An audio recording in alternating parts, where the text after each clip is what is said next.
Nona ini semakin berambisi untuk mewujudkan keinginannya. Nah, salah satu caranya adalah mengguna-guna Guntur secara pelan-pelan sampai dia meninggal.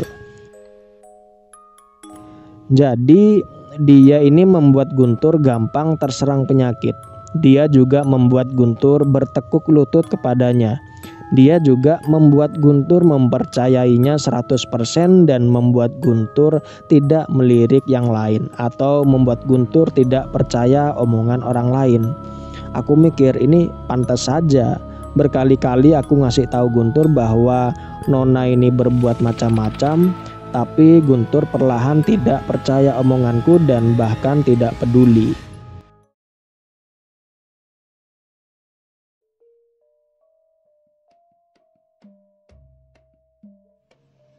Bismillahirrahmanirrahim. Assalamualaikum warahmatullahi wabarakatuh. Selamat malam teman-teman Semadi Jiwa dimanapun kalian berada. Semoga kalian selalu dalam lindungan Allah Subhanahu wa Ta'ala, selalu diberikan kesehatan dan selalu dilancarkan rezekinya. Dan di episode malam yang penuh keramaian ini, kami hendak menceritakan sebuah cerita yang dibagikan di tweetnya Mas Galih Natasasmita.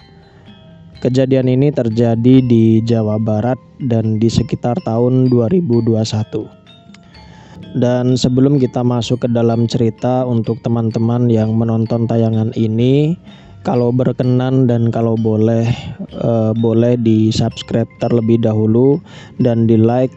Dan apabila ada kritik dan saran dari teman-teman atau unek-unek bisa ditulis di kolom komentar agar channel Semadi Jiwa ini lebih berkembang lagi dan kami lebih bersemangat lagi untuk membuat cerita-cerita di Semadi Jiwa. Dan untuk teman-teman yang sudah mendukung kami sejauh ini, kami ucapkan terima kasih yang tidak terbatas. Semoga kebaikan teman-teman dibalas kebaikan berlipat oleh Allah Subhanahu wa Ta'ala.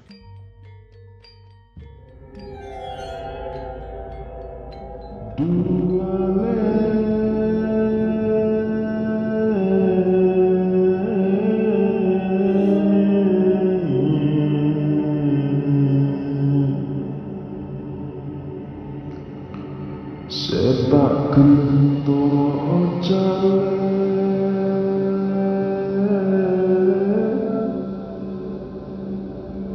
jasa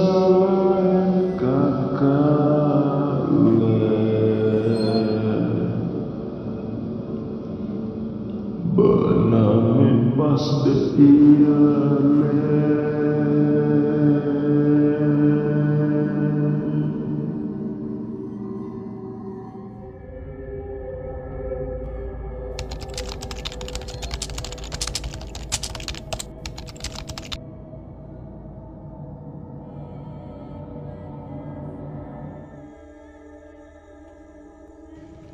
Sebut saja namanya adalah Guntur.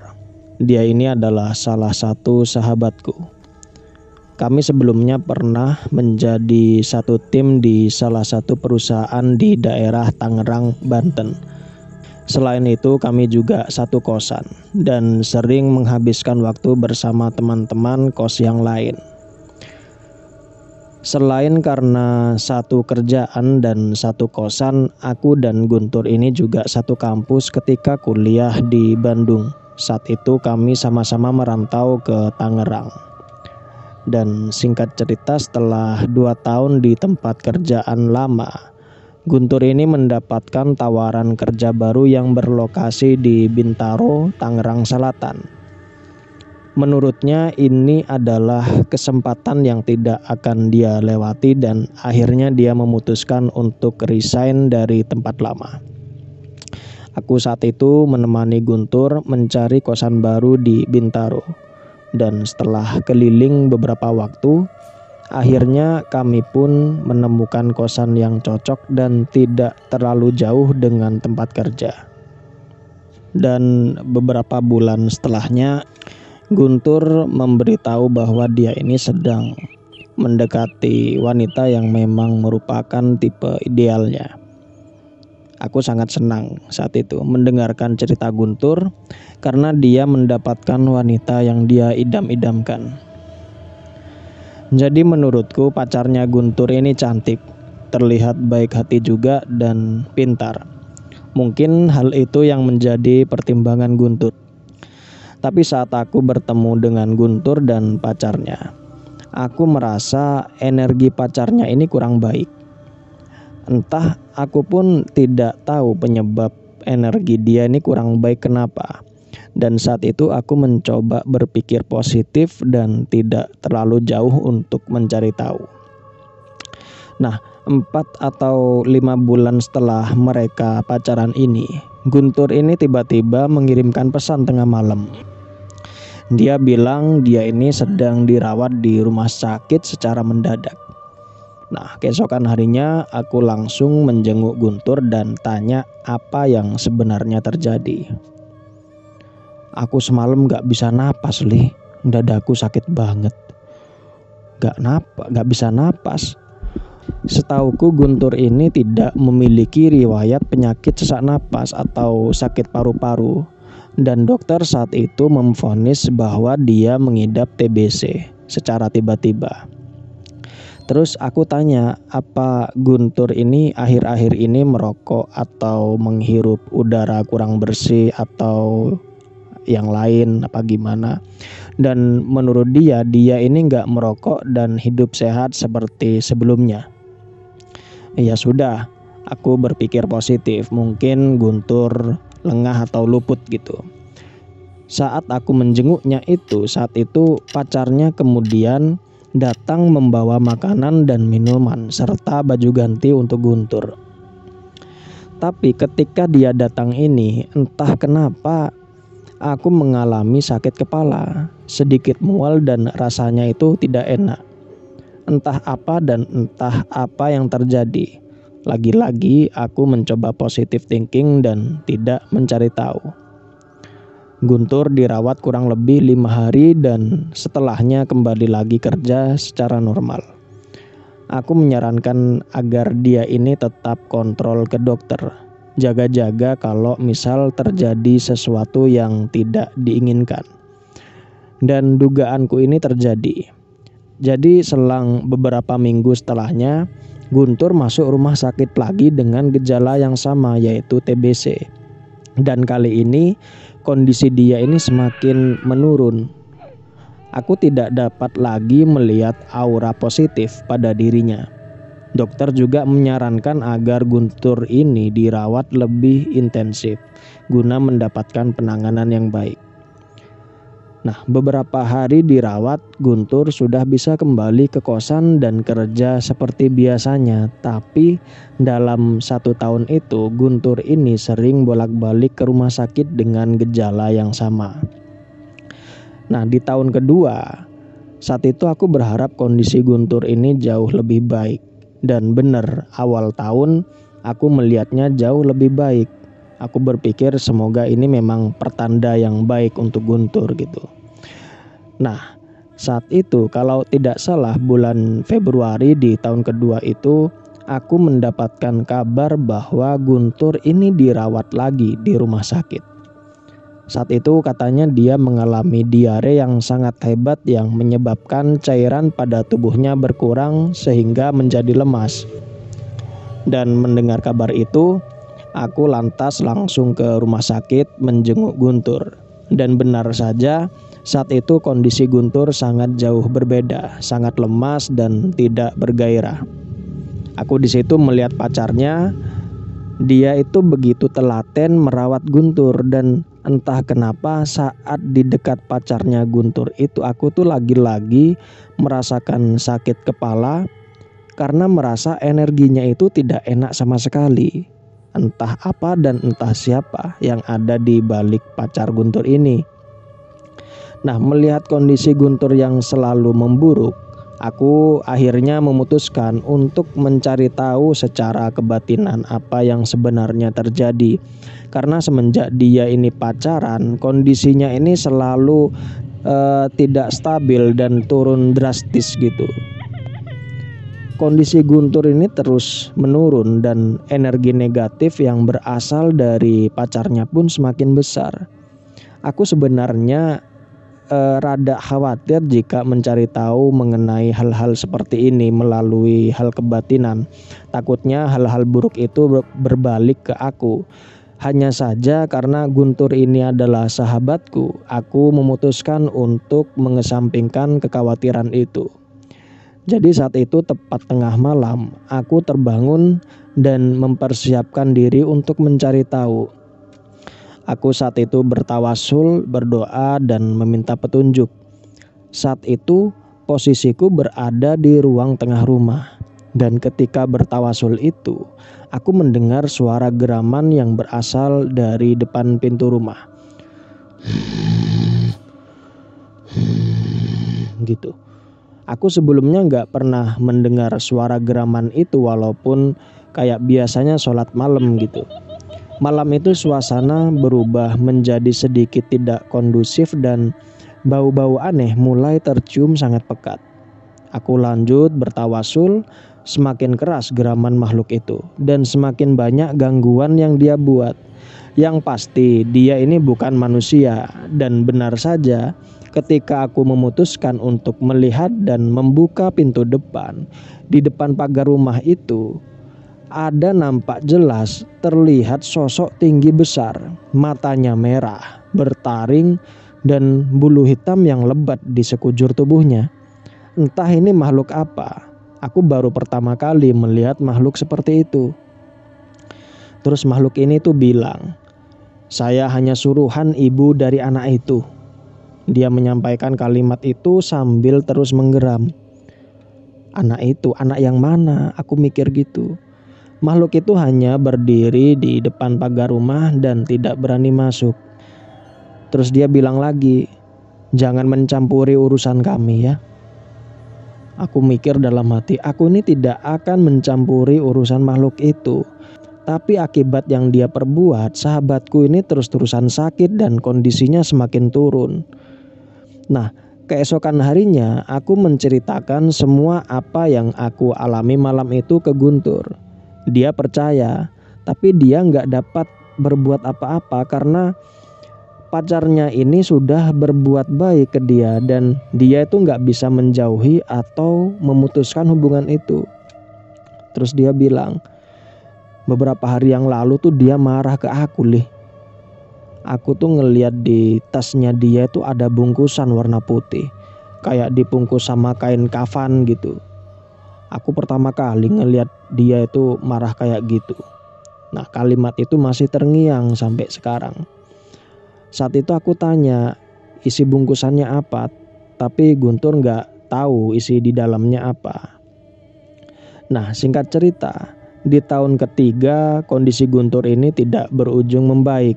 Dia sering keluar masuk rumah sakit untuk dirawat dan pada tahun keempat lah aku benar-benar sangat khawatir dengan kondisi Guntur yang menurutku itu adalah kondisi terburuknya. Jadi di tahun keempat itu aku sama sekali nggak melihat aura positif yang ada di diri Guntur. Dia ini lebih sering ngeluh dengan kondisinya dan dia tuh sempat bilang, "Kalau aku mati gimana ya, Li? Aku takut mati," gitu katanya. Aku berusaha meyakinkan agar Guntur ini segera mungkin berpisah dari pacarnya dan mulai hidup baru di Bandung. Tapi lagi-lagi Guntur ini menolak untuk berpisah. Alasannya semua kebaikan yang sudah diberikan sama pacarnya itu. Jadi Guntur ini pernah selama 2 bulan ketika WFH full itu berada di Bandung dan kondisinya dia ini berangsur membaik. Tapi ketika dia kembali ke Tangerang dan ketemu sama pacarnya lagi, dekat sama pacarnya lagi itu, kondisi dia ini menurun drastis. Dan puncaknya itu pada bulan Juni 2021, Guntur ini mengalami koma di rumah sakit. Aku langsung ke sana untuk ngeliat kondisinya. Sangat memprihatinkan. Gak sadar dan aku melihat pacarnya ini nangis meratapi keadaan Guntur. Walaupun sebenarnya nih aku tahu apa yang terjadi, topeng apa yang dipakai sama pacarnya. Dan hampir 1 bulan Guntur ini dirawat dengan segala penyakit yang menyerangnya. Dan awal Agustus 2021, Guntur memutuskan untuk dirawat secara mandiri di rumahnya yang ada di Bintaro. Dan pada bulan Agustus itu, semakin hari kondisinya semakin buruk. Guntur ini jadi dia itu perlu beberapa menit untuk mengingat dan mengenali orang-orang terdekatnya, termasuk kedua orang tuanya.